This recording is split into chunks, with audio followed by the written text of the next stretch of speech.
سورۃ القلم. اب یہ جو ہے سورہ ملک یہ منفرد ہے، جیسے سورہ قاف اس مجموعے میں منفرد تھی، باقی وہ 6 صورتیں جوڑوں کی شکل میں تھی. یہاں یہ کہ 3 سب گروپس آئیں گے، ایک منفرد 2 جوڑے. اب یہ جوڑے والی شکل ہے سورۃ القلم، اور پھر دوسری سورۃ الحاقہ. حاقہ میں آپ دیکھیں گے کہ انباء الرسل والی بات زیادہ نمایاں ہوگی، اور اس میں اس طرح کی کوئی بات نہیں. لیکن یہ سورہ نون اس اعتبار سے بہت اہم ہے کہ ابتدائی دعوت کا انداز جو محمد الرسول اللہ کا ہے وہ اس میں آیا ہے. اور ایک خیال یہ بھی رکھیے کہ اس کی پہلی 7 آیات کے بارے میں یہ خیال ہے بہت سے حضرات کا، جن میں میں بھی شامل ہوں، میں ان سے متفق ہوں، کہ یہ دوسری وحی ہے جو حضور پر ہوئی ہے.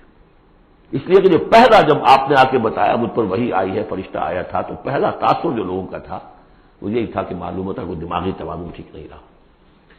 یہاں کہیں کوئی جن آ گیا ہے، آصف آ گیا. وہ جنات سے واقف تھے، فرشتوں سے واقف ہی نہیں تھے. تو کوئی جن ہے، کوئی بدرو ہے، وہ آ کر ان پر سوار ہو گئی. اچھے بھلے آدمی تھے. تو ایک ہمدردانہ انداز میں بھی کہا گیا، اور جو لوگ مخالفین تھے، ہر شخص کے ہوتے ہیں، انہوں نے اس کو ایک دوسرے انداز میں بھی بیان کیا. اس کا حضور پر فوری طور پر جو ہے، دیکھیے ابتدائی طور پر جب تجربہ ہوتا ہے تو اس کا صدمہ بہت شدید ہوتا ہے. یہی جو کل تک میرے قدموں میں اپنی نگاہیں بچھا رہے تھے، آج مجھے دیوانہ کہہ رہے، یہی لوگ، میں تو ان کی آنکھوں کا تارا تھا. تو صدمہ بھی شدید تھا. اس صدمے میں یہ آیتیں اتری ہیں حضور کی دلجوئی کے لیے. بسم اللہ الرحمن الرحیم، نون والقلم وما یسطرون. یہ آخری اور تیسری صورت ہے جو ایک حرف سے شروع ہوئی ہے، نون سے. سورہ قاف، سورہ صاد ہم پڑھ چکے ہیں. قسم ہے قلم کی اور جو کچھ یہ لکھتے ہیں، یعنی جو بھی انسان کا علمی ذخیرہ آج تک کا ہے وہ اس پر گواہ ہے. کس پر؟ مَا أَنْتَ بِنِعْمَةِ رَبِّكَ بِمَجْنُونٍ، کہ اے محمد آپ اپنے رب کے فضل و کرم سے مجنون نہیں.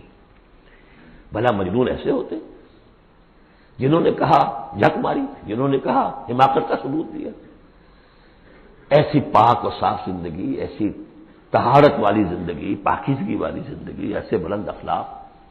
مَا أَنْتَ بِنِعْمَةِ رَبِّكَ بِمَجْنُونٍ. آپ ان لوگوں کے کہنے کا آپ اتنا اثر نہ لیجیے، آپ اپنے رب کے فضل و کرم سے کوئی مجنون نہیں ہے. وَإِنَّ لَكَ لَأَجْرًا غَيْرَ مَمْنُونٍ، اور یقیناً آپ کے لیے تو وہ اجر ہے کہ جو غیر منقطع ہے، جس کا سلسلہ کبھی ختم ہی نہیں ہوگا. وَإِنَّكَ لَعَلَىٰ خُلُقٍ عَظِيمٍ، اور آپ تو ہے خلق عظیم کے اوپر فائز ہے. معراج انسانیت پر تو حضور پہلے ہی فائز تھے. یہ تو معراج نبوت اور رسالت ہے جو اب شروع ہو رہی ہے. معراج انسانیت پر تو محمد رسول اللہ اپنے اخلاق، اپنے کردار، اس کے اعتبار سے معراج انسانیت پر تو پہلے سے. انک لعلی خلق عظیم، بڑے اعلیٰ اخلاق اور بڑے اونچے کردار پر آپ ہیں. فستبصر ویبصرون، دیکھیے کیسے جیسے کہ کوئی بڑا چھوٹے کو سمجھاتا ہے. دیکھیے آپ ایسی فکر نہ کریں، ان قریب آپ بھی دیکھ لیں گے اور یہ بھی دیکھ لیں گے. بالکل کھل جائے گی بات. بأیکم المفتون، کہ آپ دونوں میں سے کون تھا کہ جو فتنے میں مبتلا ہو گیا تھا، محمد ابن عبداللہ ابن عبد المطلب، یا یہ جو کہہ رہے ہیں کہ یہ پاگل ہو گئے یا ان کو جنون کا عارضہ ہو گیا. کون بچل گیا تھا، کون فتنے میں آ گیا تھا. ان ربک هو اعلم بمن ضل عن سبیلہ، یقیناً تیرا رب خوب جانتا ہے کون اس کی راہ سے بھٹک گئے ہیں. وهو اعلم بالمهتدین، اور وہ ان کو بھی جانتا ہے جو ہدایت پر ہے. اللہ آپ جو کچھ کر رہے ہیں اللہ دیکھ رہا ہے. یہ 7 آیات ہیں کہ جو بہت سے حضرات کے نزدیک دوسری وحی ہیں جو محمد رسول اللہ پر ہوئی ہے. اس کے بعد جو آ رہا ہے یہ ایک بہت اہم مضمون ہے. ظاہر بات ہے کہ شروع ہی کی اور وحی ہیں جو جوڑ دی گئی ہیں، یہاں پر 7 صورت بنائی گئی ہے. فلا تطع المکذبین ودوا لو تدہن فیدہنون، اے نبی آپ ان جھٹلانے والوں کی باتوں پر دھیان نہ دیجیے گا، ان کے مشوروں کے اوپر توجہ نہ کیجیے گا، ان کی باتوں میں نہ آ جائیے گا. یہ تو چاہتے ہیں کہ ذرا سے آپ ڈھیلے پڑے وہ بھی ڈھیلے پڑ دیں. باطل جو ہے، باطل وہی پسند ہے، حق لا شریک ہے. شرکت میں آنا ہے، حق و باطل نہ کر قبول. باطل تو ہمیشہ کمپرومائز کرنا چاہتا ہے حق کے ساتھ. بھائی کچھ میری مان لو، کچھ میں تمہاری مان لوں. باطل ہمیشہ چاہتا ہے کمپرومائز کرے. شروع میں نگیٹ کرے گا، نفی کرے گا، پھر دیکھے گا یہ تو تکڑے ہیں، جمے ہوئے ہیں، پھر کمپرومائز کرے گا. لیکن اے نبی اس دام سے بچیے، اس جال سے بچیے. فلا تطع المکذبین ودوا، وہ چاہتے ہیں کہ ذرا آپ ڈھیلے پڑے. لو تدہنو، مداہنت اسی سے بنا ہے، مداہنت کرنا. آپ ذرا مداہنت سے کام لے تو یہ بھی ڈھیلے پڑ جائیں. ولا تطع کل حلاف مہین، اب یہ خاص طور پر بعض یوں سمجھیے لوگ تھے، ولید بن مغیرہ بھی، اس کی قبیل کے کچھ اور لوگ بھی تھے، ہم یہ نہیں کہہ سکتے کہ یہ پرٹیکولرلی کس کے بارے میں ہے، زیادہ خیال ولید بن مغیرہ کے بارے میں ہے، اور یہ بڑے سخت الفاظ اب آ رہے ہیں، وَلَا تُطِعْ كُلَّ حَلَّافٍ مَّهِينٍ، مت مانیے اس کی بات جو بہت قسمیں کھانے والا ہے لیکن بہت ہی گھٹیا آدمی ہے، مہین۔ جو آدمی گھٹیا ہوتا ہے وہ در حقیقت اور اپنی بات میں بدل پیدا کرتا ہے، اپنی شخصیت کا جو ہلکا پن ہے اس کو کمپنسیٹ کرتا ہے قسمیں کھا کھا کے۔ کل حلاف مہین، جو بہت قسمیں کھا کھا کر آپ کو اپنے خلوص کی اور اخلاص کی اور خیر خواہی کا یقین دلاتا ہے، لیکن وہ خود نہایت بے قدر انسان ہے۔ حماز مشاء بنمیم، رو در رو تانے بھی دیتا ہے اور چغلیاں کھاتا پھرتا ہے، چلتا رہتا ہے چغلیوں کے ساتھ۔ مناع للخیر معتد اثیم، خیر سے روکنے والا ہے، خود حد سے بڑھنے والا ہے، گناہ گار ہے۔ اتل بعد ذالک زنیم، اجڑ ہے، گوار ہے، اور یہ کہ اس کے بعد بدنام بھی ہے۔ یہ بھی تھا لوگوں کے اندر مشہور کہ وہ ولد الزنا ہے۔ ان کان ذا مال و بنین، صرف اس گھمنڈ کی بنیاد پر کہ ہم نے اسے مال بھی دے رکھا ہے، مالدار ہے اور بیٹوں والا ہے۔ بیٹے تو کیسے کیسے اللہ نے دیے تھے، خالد بن ولید اسی کا بیٹا ہے نا، سیف بن سیوف اللہ، ولید بن مغیرہ۔ ان کان ذا مال و بنین اذا تتلی علیہ آیاتنا قال اساطیر الاولین، جب اسے ہماری آیات پڑھ کے سنائی جاتی ہے کہتا ہے یہ تو سب پرانی باتیں چلی آ رہی ہیں، ڈھکوسلے ہیں، یہ انہی کے قصے ہیں، پرانی نقلیں ہیں ان کی۔ سنصبہ علی الخرطوم، ہم اس کی سونڈ پر مہر لگائیں گے۔ ناک کوئی بہت بڑی ہوگی اس کی نمایاں، پھکنا سی ہوگی تو وہ سونڈ کا کہا گیا ہے۔ سنصبہ علی الخرطوم انا بلوناہم، اب یہ بڑی پیاری ایک تمثیل آ رہی ہے، تمثیل ہے یا واقعہ ہے۔ ایمان بالآخرہ کے لیے یہ بہت سہل، بہت عمدہ، بہت سلیس اور بہت عام فہم تمثیل ہے۔ انا بلوناہم کما بلونا اصحاب الجنہ، ہم نے انہیں آزمایا ہے، آپ پڑھ چکے ہیں نا، خلق الموت والحیات لیبلوکم ایکم احسن عملا۔ تو طرح طرح کے امتحان ہوتے ہیں، کسی کو غربت کا امتحان ہے، کسی کو دولت مندی کا امتحان ہے۔ ہم نے انہیں آزمایا جیسے کہ اصحاب الجنہ ایک باغ والوں کو آزمایا تھا۔ اذا اقسموا لیصرموا النہار مصبحین، جبکہ انہوں نے قسم کھائی کہ صبح صبح ہم اس کا پھل اتار لیں گے۔ باغ تیار ہے، آموں کا باغ ہے یا جو بھی باغ ہے، بالکل فصل تیار ہے، بس اب دیر نہیں کرنی ہے، صبح صبح جائیں گے۔ ولا یستثنون، انہوں نے انشاءاللہ نہیں کہا، پکا ارادہ کر لیا، بس جائیں گے، ایک باغ ہے ہمارا، بہرا رہا ہے، پھلوں سے لدا ہوا ہے، ہم نے سارا سامان کر لیا، رسیاں وسیاں سیڑھیاں ویڑیاں جو چاہیے سب فراہم کر لیا، اور صبح صبح جائیں گے۔ اب ظاہر بات ہے کہ پھر جو غفلت کی وجہ سے ان کے کردار کا ایک نقشہ ہے وہ کیا ہے، فطاف علیہ طائف من ربک وہم نائمون، ابھی وہ سوئے ہوئے ہی تھے کہ اس باغ کے اوپر تیرے رب کی طرف سے ایک پھرنے والا پھر گیا، کوئی بگولا آ گیا، ہوا کا کوئی آ گیا جس میں آگ تھی، فاحترقت، یہ ہم سورہ بقرہ میں پڑھ چکے ہیں، وہ سب جل کر راکھ ہو گیا۔ لیکن وہاں سب کچھ ہو چکا، انہیں پتہ نہیں، یہ اپنے گھروں سے چل رہے ہیں صبح ہی صبح۔ یہ ہے انسان کا معاملہ کہ کٹ چکا ہوتا ہے، پتا چاک ہو چکا ہوتا ہے، وہ اکڑ رہا ہوتا ہے۔ ابھی جسم کے اندر کینسر نے جڑیں جما لی ہیں اور اس کی کمر ابھی بھی اکڑی، وہ تو پتہ ہی نہیں کہ کینسر جو ہے جڑیں جما چکا ہے، وہ تو ابھی کبھی ڈائگنوز ہوگا تو کہیں گے کہ ارے یہ تو سب کا پورا جسم میں پھیل چکا ہے۔ یہ غفلت رہتی ہے انسان میں۔ وہاں باغ اجڑ چکا، ان کا حال کیا ہے، فاصبحت کالصریم، وہ باغ تو ایسا ہو گیا جیسے پھل ور اتر ہی گیا اس کا۔ فتنادوا مصبحین، اب صبح صبح انہوں نے ایک دوسرے کو آوازیں دی، پکارا، ان اغدوا علی حرثکم ان کنتم صارمین، ذرا جلدی سویرے چلو اپنے اس کھیت پر یا اپنے اس باغ پر اگر تم واقعتاً پھل توڑنا چاہتے ہو۔ فانطلقوا وهم يتخافتون، اب وہ چلے اور آپس میں چپکے چپکے یہ باتیں کر رہے تھے، اللہ يدخلنها اليوم علیکم مسکین، دیکھو آج کوئی مسکین قریب نہ آنے پائے۔ یہ کون ہوتے بدماش؟ محنت ہم نے کی، باغ کی حفاظت ہم نے کی، ہم نے یہاں پر سارے پاپڑ بیلے، اور یہ آ جاتے ہیں کہ صاحب ہمارا بھی کوئی کچھ ہمیں بھی دیجیے، ہمیں بھی دیجیے۔ یہ ہے ان کا کردار کی پستی کا معاملہ۔ جب آخرت سے دور ہوں گے تو یہ کردار کی پستی آ جائے گی۔ شاید الگ صبح اسی لیے گئے کسی کو پتہ ہی نہ چلے۔ لا يدخلن اليوم علیکم مسکین، کوئی مسکین داخل نہ ہونے پائے۔ وغدوا علی حرد قادرین، یہ ہے تصویر لفظی، چلے بڑے کرتے ہوئے گویا کہ پوری طرح قادر ہیں، بس اب جائیں گے اور پھل اتار کے لے آئیں گے لپکتے ہوئے۔ فلما راوها قالوا انا لضالون، جب دیکھا باغ کو ہم تو کوئی بھٹک کر آ گئے، تو راستہ بھول گئے، کہاں آ گئے، یہ باغ تو ہمارا نہیں ہے، بل نحن محرومون، نہیں باغ تو وہی ہے، ہم محروم ہو گئے۔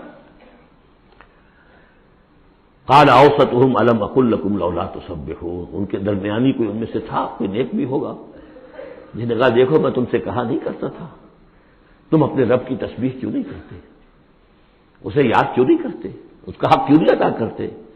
قالوا سبحان ربنا انا كنا ظالمین، ان کا واقعی آپ صحیح کہہ رہے ہیں، ہمارا رب پاک ہے، واقعی ہم ہی ظالم تھے۔ فاقبل بعضهم على بعض يتلاونون، اب وہ ایک دوسرے کو ملامت کرنے لگے، تم نے اصل میں ہمیں زیادہ غافل کیا، تم نے وہ روش اختیار کر لی تھی جس سے ہم اور دور چلے گئے اللہ سے اور آخرت کی یاد سے۔ قالوا یا ویلنا انا كنا طاغین، آخر کہا ہائے ہماری شامت، ہم تو واقعتاً سب کے سب ہی اپنے حدود سے تجاوز کرنے والے تھے۔ عسى ربنا ان يبدلنا خيرا منها، امید ہے ہمارا رب اس سے بہتر ہمیں دے دے گا، اگلے سال پھر جو فصل آئے گی ہم باغ کے اوپر محنت کریں گے وہ دے دے گا۔ انا الى ربنا راغبون، اب ہم پورے، اب دیکھیں رغبہ الى ربنا راغبون، ہم راغب ہیں اپنے رب کی طرف، اب ہم توجہ کرتے ہیں، توبہ کرتے ہیں پوری طریقے سے، اب جو سارے حقوق اللہ کو ادا کریں گے۔ عسى ربنا ان يبدلنا خيرا منها انا الى ربنا راغبون، الى کے ساتھ رغبت یہ ہے وَمَن يَرْغَبُ عَن مِلَّةِ إِبْرَاهِيمَ إِلَّا مَن سَفِهَ نَفْسَهُ، یہ ہم پہلے پارے میں پڑھائے تھے، لفظ ایک ہے رغبت، الہ کے معنی کچھ اور ہے اور ان کے معنی کچھ اور ہو جائے، بالکل برعکس۔ اب جو اصل جملہ آیا ہے یہ ہے جسے ہم جب کہانیاں پڑھتے تھے کہ یہ کہانی ہے، this is the moral lesson of this story. Moral lesson کیا ہے؟ كَذَلِكَ الْعَذَابُ وَلَعَذَابُ الْآخِرَةِ أَكْبَرُ لَوْ كَانُوا يَعْلَمُونَ، اس طرح آتا ہے عذاب، اور یہ تو بڑا چھوٹا سا عذاب ہے، دنیا میں محنتیں ضائع ہو گئی ایک سال کی، اگلے سال توقع ہے کہ شاید دوبارہ توبہ کر لو، رجوع کر لو اور اللہ کا بھی حق ادا کرو، اللہ پوری تمہیں فصل دے دے۔ آخرت کے عذاب وہ ہے بہت بڑا، ایک دفعہ جب آنکھ کھلی گل کی تو موسم تھا خزاں کا، اور پھر واپس لوٹنے کا کوئی امکان نہیں، پھر توبہ کی کوئی شکل نہیں۔ كذلك العذاب ولعذاب الآخرة أكبر لو كانوا يعلمون، کاش کہ انہیں معلوم ہو۔ ان للمتقین عند ربهم جنات النعیم، اس کے برعکس جو اب متقی بندے ہیں ان کے لیے ان کے رب کے پاس نعمت والے باغات ہیں۔ افنجعل المسلمین کالمجرمین، کیا ہم اپنے فرما برداروں کو مجرموں کے برابر کر دیں گے؟ یعنی اگر باعث بادل موت نہیں ہے تو پھر تو مجرم اور مسلم برابر ہو گئے۔ ایک نظم شاید آپ نے بھی پڑھی ہو، ڈیتھ دی لیولر، موت تو آ کر سب کو برابر کر دیتی ہے۔ کیا کوئی محل میں رہتا تھا بہت اور وہ بڑے گدیلے نرم مخملی، اور خواہ کوئی چٹائی کے اوپر یا ننگی زمین کے اوپر کہیں سوتا تھا اینٹ اپنے سر کے نیچے رکھ کر، موت کے بعد تو سب کا ایک ہی حشر ہے، ڈیتھ دی لیولر۔ لیکن ڈیتھ دی لیولر اگر اخلاقی لیول پر بھی ہو تو بڑا ظلم ہے۔ افنجعل المسلمین کالمجرمین ما لکم کیف تحکمون، تمہیں کیا ہو گیا، تمہاری بت ماری گئی ہے، کیسا حکم دے رہے ہو، کیسی رائے بنا رہے ہو؟ دنیا میں کوئی حکومت ہوتی ہے جو اپنے باغیوں کو اور وفاداروں کو برابر رکھے؟ افنجعل المسلمین کالمجرمین ما لکم کیف تحکمون ام لکم کتاب فیہ تدرسون، کیا تمہارے پاس کوئی کتاب ہے جس میں تم نے پڑھا ہو کہ کوئی آخرت و آخرت نہیں ہے؟ ان لکم فیہ لما تخیرون، کہ تمہیں آخرت میں وہ سب کچھ مل جائے گا جو تم پسند کرو گے۔ ام لکم ایمان علینا بالغا، کیا تم نے ہم سے کوئی قسم لے رکھی ہے جو ہمارے اوپر پوری اترنے والی ہو الی یوم القیامہ، قیامت کے دن تک؟ ان لکم لما تحکمون، کہ تمہیں وہ سب کچھ مل جائے گا جو تم چاہو گے۔ سلہم ایہم بذالک زعیم، اے نبی ذرا ان سے پوچھئے کہ کون ہے کہ جو اس کی کا ذمہ لیتا ہو۔ ام لہم شرکاء، کیا ان کے کوئی شریک ہے جو وہاں بچا لیں گے؟ فلیاتوا بشرکائہم ان کانوا صادقین، تو لائیں اپنے شریکوں کے اگر سچے ہیں۔ یوم یکشف عن ساق ویدعون الی السجود، جس دن کے پنڈلی کھولی جائے گی۔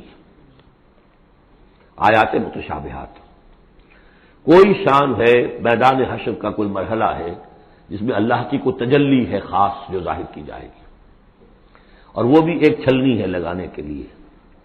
جو دنیا میں صاحب ایمان تھے، نمازیں پڑھتے تھے، سجدے کرتے تھے، وہ فوراً اس تجلی کو دیکھتے ہی سجدے میں گر جائیں گے، اور جو دنیا میں اکڑے رہتے تھے ان کی گردنیں اکڑی رہتی تھی، سجدے نہیں کرتے تھے، وہ چاہیں گے سجدہ کرنا کر نہیں سکیں گے، چھلنی لگ جائے گی۔ اب وہ تجلی کون سی؟ اللہ کی یکشف عن ساق، اللہ کی پنڈلی کھولی جائے گی، واللہ عالم۔ وَيُدْعَوْنَ إِلَى السُّجُودِ، اور پکارا جائے گا سجدہ کرو اللہ کو، فَلَا يَسْتَطِيعُونَ، یہ سجدہ نہیں کر سکیں گے، خاشعۃ أَبْصَارُهُمْ، ان کی نگاہیں زمین میں گڑی رہ جائیں گی، ترہقہم ذلہ، ان کے چہروں پر سیاہی پھیل جائے گی، وَقَدْ كَانُوا يُدْعَوْنَ إِلَى السُّجُودِ وَهُمْ سَالِمُونَ، ان کو پکارا جاتا تھا سجدہ کرنے کے لیے اللہ کے سامنے، جبکہ یہ ثابت و سالم تھے، صحیح تھے، اس وقت یہ سجدہ نہیں کرتے تھے، آج کرنا چاہیں گے تو کرنے نہیں دیا جائے گا۔ فذرنی، اب یہ انداز دیکھ لی جو میں نے کہا تھا شروع کی صورتوں میں، تو اے نبی چھوڑیے مجھے، ومن یکذب بہذا الحدیث، جو اس قرآن کا اور جو آپ وہی پیش کر رہے ہیں جس کی تکذیب کر رہے ہیں، چھوڑیے مجھے اور ان کو، میں ان سے نبٹ لوں گا، ان کے بارے میں آپ زیادہ تشویش میں مبتلا نہ ہوں، ان کی باتوں سے زیادہ اثر نہ لیں، دل گیر نہ ہو، دل گرفتہ نہ ہو، رنجیدہ نہ ہو۔ ذرنی ومن یکذب بہذا الحدیث سنستدرجہم من حیث لا یعلمون، ہم انہیں سہج سہج رفتہ رفتہ لے آئیں گے جہاں سے کہ انہیں گمان بھی نہیں ہوگا۔ یہ کیا استدراج کہلاتا ہے، یہ علماء کی زبان میں، یہ جب چونکہ اصطلاحات میں گفتگو ہوتی ہے۔ مولانا حسین احمد مدنی رحمۃ اللہ علیہ نے قیام پاکستان کے بارے میں یہ الفاظ استعمال کیے تھے، ہو سکتا ہے یہ استدراج ہو۔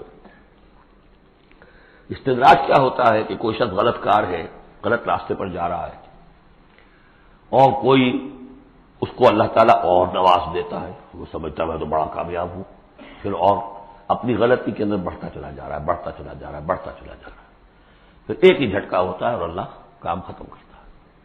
استدراج ہے درجہ درجہ، درجہ بدرجہ، اور اس کی رسی ڈھیل دے کر، اور اسے دنیا میں کامیابیاں دے کر، تاکہ اور خوب سے باطن پورا ظاہر ہو جائے، اور وہ شدید سے شدید تر عذاب کا مستحق بن جائے، وہ استدراج ہے۔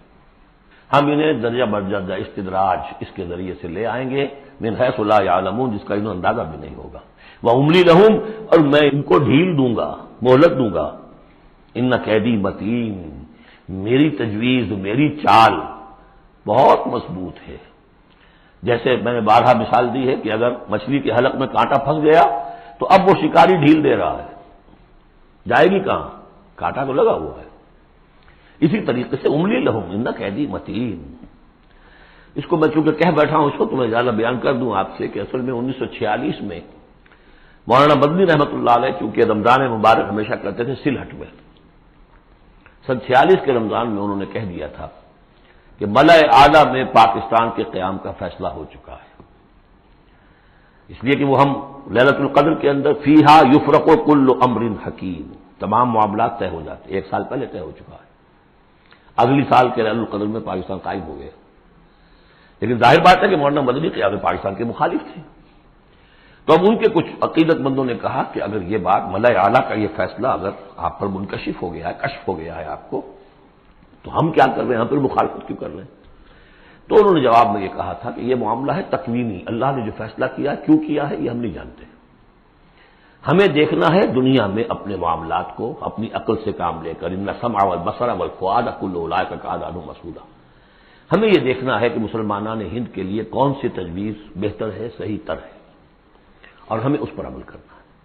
تکوینی معاملہ ہو سکتا استدراج ہو کہ مسلمانوں میں سے کچھ لوگوں نے جو غلط روش اختیار کی ہے، اللہ اور ڈھیل دے کر ان کے لیے کوئی بڑا عذاب لانے والا ہو، اور واقعہ یہ ہے کہ ایک بڑا عذاب ہم پر سن 71 میں آ گیا تھا، لیکن کچھ پتہ نہیں دوسرا عذاب افسر پر آیا کھڑا ہو، لیکن اس کا سبب میرے نزدیک قیام پاکستان نہیں ہے، بلکہ اس کے بعد کا جو ہم نے طرز عمل اختیار کیا وہ ہے۔ تو یہ استدراج کے حوالے سے میں نے یہ وضاحت کر دی۔ ام تسألهم اجرا فهم من مغرم مثقلون، یہ سورہ طور میں یہ آیتیں جو کہ تو آ چکی ہیں، اے نبی کیا آپ ان سے کوئی اجرت طلب کی ہے، کوئی آپ نے بل تو نہیں بہت بڑا دے دیا ان کو کہ میں نے اتنی تمہیں جو تبلیغ کی ہے تو یہ میرا بل ہے؟ ام تسألهم اجرا فهم من مغرم مثقلون، کہ اس کے تاوان تلے دبے جا رہے ہیں یہ، ام عندهم الغیب فهم یکتمون، یا ان کے پاس غیب کا علم ہے جسے یہ لکھ رہے ہوں؟ فاصبر لحکم ربک، اے نبی صبر کیجئے، اور یہاں صبر کے بعد لام ہے، لحکم ربک، انتظار کیجئے اپنے رب کے حکم کا۔ اور یہاں نوٹ کر لیجئے آگے آ رہا ہے حضرت یونس علیہ السلام کا معاملہ، ان سے بس یہی خطا ہوئی تھی کہ اپنی قوم کے کفر اور مخالفت اور عناد سے غصے میں بھر کر، حمیت حق کا غصہ تھا، غیرت حق کا غصہ تھا، اللہ سے کوئی غصہ نہیں تھا معاذ اللہ، یہ کچھ مترجمین ادھر چلے گئے اللہ سے ناراض ہو کر، ذهب مغاضبا معاذ اللہ معاذ اللہ معاذ اللہ، ان کی بد کرداری اور ان کی مخالفت سے بد دل ہو کر غصے میں بھر کر چلے گئے، انتظار نہیں کیا اللہ کے حکم کا۔ فاصبر لحکم ربک کا، اپنے رب کے حکم کا انتظار کیجیے، ولا تکن کصاحب الحوت، اور دیکھیے آپ اس مچھلی والے کی طرح نہ ہو جائیے گا، اذ نادا وہو مکظوم، جبکہ اس نے پکارا، جبکہ وہ اپنے غم کو اپنے اندر ہی اندر پی رہا تھا، صدمے کو، اور جبکہ وہ اس مچھلی کے پیٹ میں لا الہ الا انت سبحانک انی کنت من الظالمین، میں نے ظلم کیا، میں زیادتی پر ہوں، لولا ان تدارکہ نعمت من ربہ لنبذ بالعراء وہو مذموم، اگر اس کا ہاتھ نہ پکڑ لیا ہوتا، نہ سنبھال لیا ہوتا اسے اس کے رب کے ایک انعام اور احسان نے، تو وہ تو پھینک ہی دیا گیا تھا چٹیل زمین پر مذمت زدہ۔ اس کو میں چاہتا تھا کہ آپ کو بتا دوں کہ اصل میں یہ علاقہ جو ہے بال بک کا علاقہ، اور وہ اس سے اوپر جو یہ عراق کا جو شمالی علاقہ ہے، وہاں کہیں نینوا کا شہر ہے، وہاں یہ تھے۔ اور آج کل جو دجلہ و فرات کا معاملہ ہے وہ تو چھوٹی ندیاں رہ گئی ہیں، اس کو ہو سکتا ہے کہ وہ بڑے بہت بڑے دریا ہوں، اور وہاں سے وہ کشتی میں سوار ہو کر کہیں جا رہے تھے کہ کسی ویل مچھلی نے انہیں نگل لیا، اور یہ دریا گرتے ہیں اسی جو یہ گلف، پرشین گلف ہے یا عربک گلف ہے، جو بھی آپ کہیں اسے خلیج العربی یا پرشین گلف، اور وہاں سے ہو کر یہ مکران کے ساحل کے قریب تک وہ مچھلی لے آئی ہے، اور یہاں اس نے الٹ دیا اللہ کے حکم سے۔ تو وہ جو میں بتا چکا ہوں آپ کو احمد الدین مارہروی کے حوالے سے کہ جین یقطین کا درخت اللہ نے وہاں اگا دیا، وہ سارا کام وہ نعمت ہے، لولا ان تدارکہ نعمت من ربہ لنبذ بالعراء وہو مذموم فاجتباہ ربہ فجعلہ من الصالحین، تو اس کے رب نے پھر اس کو نواز دیا، پسند کر لیا، اور اسے پھر صالحین میں سے کر دیا۔ وہی یکاد الذین کفروا، یہاں پر یہ نوٹ کر لیجئے کہ یونس ابن متی یہ جو ہے ان کے بارے میں حضور نے فرمایا مجھے ان پر بھی فضیلت مت دو، اور ہم جو ہے وہ سارا جو ہے زور اس پر صرف کر دیتے ہیں، وہ افضل ہے، لیکن حاجت مشاطہ نہیں، صورت دل آرام رہا، ان کی کوئی ضرورت نہیں ہے، دنیا جانتی ہے، آج پوری دنیا مان رہی ہے۔ اگر مائیکل ہارٹ کہہ رہا ہے on top of the list a selection and gradation of the 100 most influential personalities of the world, human history, and putting Muhammad on top, تو جادو وہ جو سچ کر بولے گا خود بولے گا۔ یکاد الذین کفروا لیزلقونک بابصارہم لما سمعوا الذکر ویقولون انہ لمجنون، یہ سورت کا ابتدائی اور سورت کی انتہا یہاں پہ آ کر جڑ گئی ہے، اور یہ بھی سمجھ میں آ گیا نون سے کیوں شروع ہوا۔ یہ نون کہتے ہیں مچھلی کو، ظنون اذ ذهب مغاضبا، مچھلی ہی کا معاملہ، حضرت مچھلی والے کی بات پر صورت ختم ہو رہی ہے، اور یہ لوگ تو تلے ہوئے اس پر ہے نبی صلی اللہ علیہ وسلم لیزلقونک بابصارہم، کہ آپ کو وہ پھسلا دیں گے، آپ کے قدموں میں تزلزل پیدا کر دیں گے اپنی نگاہوں سے گھور کر، لما سمعوا الذکر، جب یہ سنتے ہیں، جب آپ اللہ کا کلام انہیں سناتے ہیں تو ایسے گھورتے ہیں۔ اور یہ بھی آتا ہے کہ اس کے لیے باقاعدہ انہوں نے یہ عاملین جو ہوتے ہیں جو اپنی وہ جو قوت ارادی کو مجتمع کر لیتے ہیں اپنی آنکھوں میں، بس کرتے ہیں، اس کی ایکسرسائزز ہیں کہ پھر وہ کسی کو دیکھتے ہیں تو وہ آنکھوں کی تاب نہیں لا سکتا، ان کے کوئی شخص آنکھیں چار نہیں کر سکتا ان سے، تو ان کو بھی بلا کر جو ہے باقاعدہ حضور کے اوپر کوشش کی گئی کہ اسی کے ذریعے سے حضور، اصل بات تو یہ تھی کہ حضور کی جو قوت ارادی ہے اسے کسی طرح کل کر دیا جائے کہ وہ چھوڑ بیٹھے اس کام کو، بس اس کے لیے سارے حربے انہوں نے آزمائے۔ وہی یکاد الذین کفروا لیزلقونک بابصارہم لما سمعوا الذکر ویقولون انہ لمجنون وما هو الا ذکر للعالمین، اور نہیں ہے وہ، ہوا قرآن کے لیے بھی اور حضور کے لیے بھی، یہ تو ایک نصیحت ہے، یاد دہانی ہے، حضور اپنی ذات میں بھی تو یاد دہانی ہے، اپنی ذات میں قرآن مجسم ہے، جیسے کہ ام المومنین حضرت عائشہ صدیقہ رضی اللہ تعالیٰ عنہ نے فرمایا کان خلق القرآن۔ بارک اللہ لی ولکم فی القرآن العظیم ونفعنی وإیاکم بالآیات والذکر الحکیم۔